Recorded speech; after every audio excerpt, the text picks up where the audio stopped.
Hi, welcome back to my channel. This is Jennifer Scrapping Kane. Today I'm sharing a double 8.5 by 11 layout. Again, like yesterday's layout, I lost a little bit of footage, so I don't have showing you the papers that I'm going to use. I will kind of show you the papers that I've already cut into before I actually place them on the background. So that's what I'm getting ready to bring in here in just a moment. I'm showing two of the photos that I'm going to put on the layout. These were all photos of myself when I was a little girl, probably about 3 years old, almost 4 years old. And I believe my dad took the photos. He was probably taking photos of the flowers. And, the cute little 3, 4-year-old came over there and decided she wanted to be in the photos too. So he took photos of me standing by the flowers. And I have quite a few photos like this at different ages. So my mom and dad took photos of us all the time, especially my dad. So there I showed the embellishments that I plan on using. I did bring in more of the Bella Boulevard items, and I also brought in the DoodleBug items, and all of the DoodleBug items came from the Scraproom Kit that I received. So here I'm showing you the pieces. I've already cut them to the size that I need them to be. Those were all DoodleBug papers. The pink papers and the butterfly paper is actually Bella Boulevard. And I wanted to use that because little girl is in the picture, and to add a little bit more fun little girl-ish to the layout versus outdoor like camping. And the teal paper comes from a DoodleBug, I guess, I don't know if they call it their basics or their solids. Usually it's checkered or like a grid pattern. This one's grid on one side, and then the other side is like a checkered pattern, and it's tone on tone. So it almost comes off as a solid. And that's one thing that I really like about Boulevard. Bella Boulevard and DoodleBug is they both have those type of papers in their collections to match. So you can use the busier papers and then tone them down with the solids. So I really like that.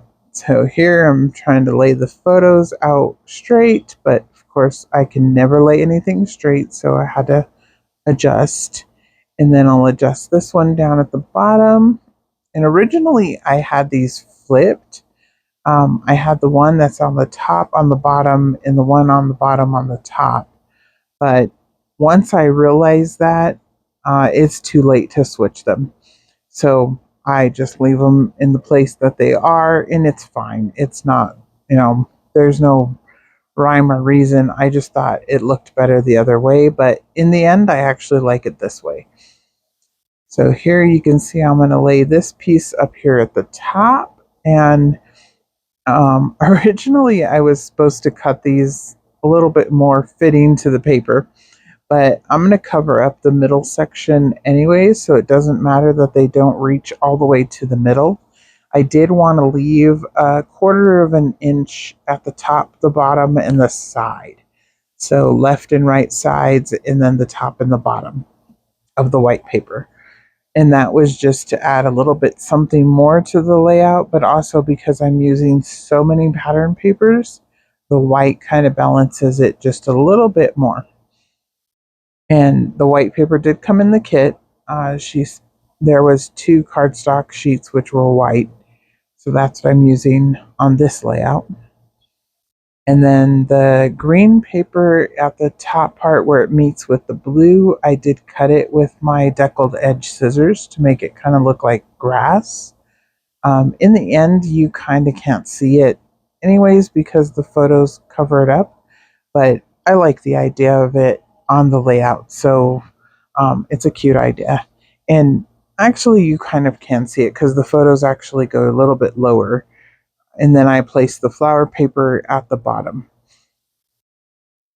And then I'm going to put the butterfly paper right in the middle. And kind of the flower paper and the butterfly paper kind of clash together. But by adding the pink tone-on-tone heart paper on the side of the butterfly paper, it kind of draws your eye away from it and they don't clash together. The flower paper, I'm going to also add the orange doily that you see and the orange paper strips underneath the photos. And I kind of forget to add the orange strips, so I end up just using little pieces of it to add in because I lay the photos down first and I do pop those up on play foam, both the left and the right photo, and then the center photos are just going to lay flat. So here I'm going to split these two photos, not down the middle, but more like it's probably only like 1/4 of the photo gets on one side of the layout, and then the other 3/4 is on the other side of the layout. And I really like to split the photos in the middle if I can. I think it kind of makes the papers look like they belong together just a little bit more.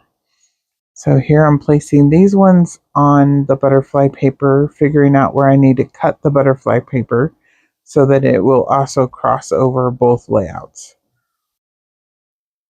And erasing the pencil marks, and then I'm going to lay those ones down, attaching them with ATG. And this layout came together fairly quickly once I got some time to actually play with it. It was taking me a while to figure out the pattern papers, but then once I started playing, I figured it out of how I wanted it to go. And I did round the corners of the papers, the pink and the butterfly paper, and then the blue and the green, only at the top or the bottom, and then actually the flower paper on the bottom, I rounded the corner. And I also matted the corners on the photo mats. And that was because these photos originally had rounded corners on them. That was something that, like the photos from 1970, 1980s, they had rounded corners already. So I kind of embraced that just to give the feel of the same photos from that era. So here I'm putting down the doily, and I'm going to put the photo underneath the doily on the right hand side. And then on the left side is that photo I left original size, pretty much because that's the only photo that's actually clear of my face. The other photos are kind of on the blurry side. I'm not sure exactly why, probably the quality of the camera.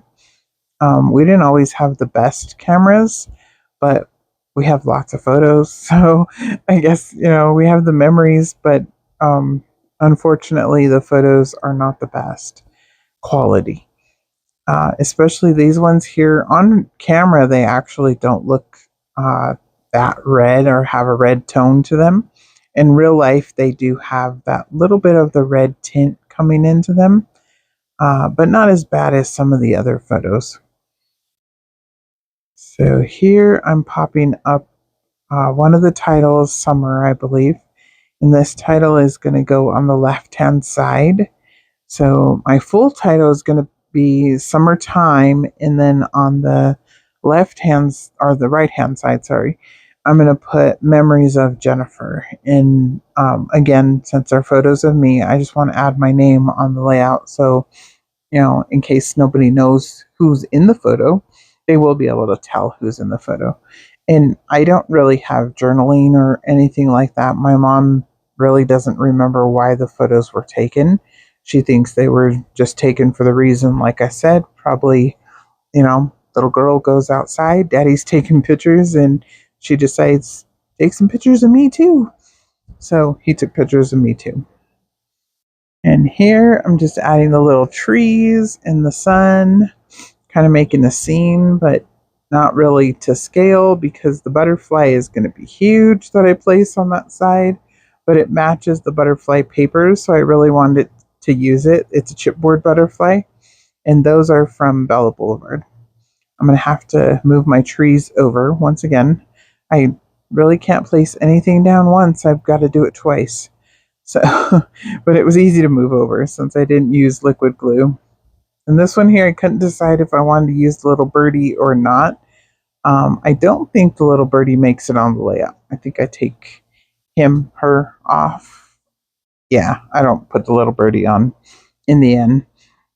I wasn't going to be able to fit Jennifer underneath Memories if I left the bird on, and I couldn't really find a place for it to go, so I decided to take it off. Over here, I'm going to use these DoodleBug flat sticker letters for time. And then on the other side, I'll use the little circle letters that are on a different sheet for of. And then down at the bottom, I'm going to add 1978, which is the year I believe the photos were taken. And I will use the DoodleBug flat stickers that I have in my stash, since I have I think I have 4 or 5 of those sheets of stickers. And not all of them are full. Some of them, one of them is almost done, and the other 4 are missing a few letters here and there. I really used to like the flat stickers, so I used to buy a lot of them if I found them on clearance. These ones were actually on clearance at Hobby Lobby when they used to carry DoodleBug letters. So I bought them, and they're still good. You can still use them. They're just not what you usually use, or something you got away from before, but it still matches with the DoodleBug collection, so I'm going to use them up. And I added a little frog and a flower and a little dragonfly. The dragonfly is from Bella Boulevard. The little frog is also from Bella Boulevard. The flower is DoodleBug. And then up at the top, the rainbow and the butterfly are Bella Boulevard. The Memories is from DoodleBug. That came in the kit. Summer came in the kit, and the trees came in the kit.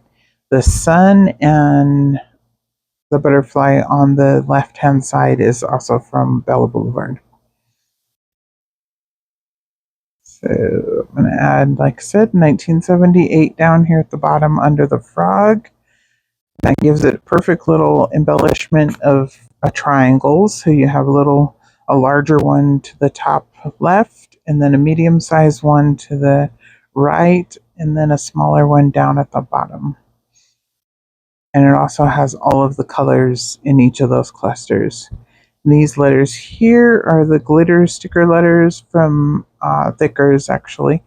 And I had these in my stash, and I don't tend to use colored letters very often, so I'm trying to make more of a effort to actually use the letters that I have on hand. So in real life, you can really see Jennifer right there on the blue paper. I know on camera it looks like it blends in, but it really doesn't in real life, and you'll see it in the close-ups also. Since my name is so long, I had to fiddle with it for a little bit and move it over a little bit more so that I could fit it all on just the blue paper. I didn't want it to go over to the white paper. I wanted it to fit right there. And it fits perfectly. And I added one little glitter asterisk down at the bottom with the frog. I thought that added just a little bit more green at the bottom and put the glitter somewhere else besides with just my name. I was going to add one at summertime, but it looked kind of odd, so I don't add one up there. And I'm not sure what I'm doing. Oh, I thought I was done, is what I thought. I'll come back in here in just a minute, and I'm actually going to add sequins, which is the citrus summer sequins, and that's little orange. They're orange, white, and there's a little white flower that I added. 3 of the white flowers, 3 of the orange ones, and then 3 of the flat back orange ones, and then 1 other orange one that's a lighter orange color. So I added quite a few of the sequins, but made sure to add the same ones in each cluster. So I'm not really a random sequins person. I like to add them exactly where I want them to go, I guess. And I'm just going to add those to the different clusters all around the layout, and then I will be done. And once again, you can use my code for Spiegelmom Scraps, Jennifer15, and save 15% on any of the sequins in the shop. It doesn't have to be just the ones that I used here on in the video. But any of the sequins that are available except for pre-order sequins, you can use the code Jennifer15 and save 15% on your order. So once again, I'm just going to add those last few, and I will believe that will be it. And this is the last layout I'm going to make with this particular kit from the scrap room. I decided that I do have enough papers to complete at least one more layout, but I'm not sure which photo I'm going to use, so I decided to put it away, and I'll probably bring it out maybe one more time. But as of right now, it's put away. So here's a few close-ups. Enjoy, and I will see you in the next video. Bye!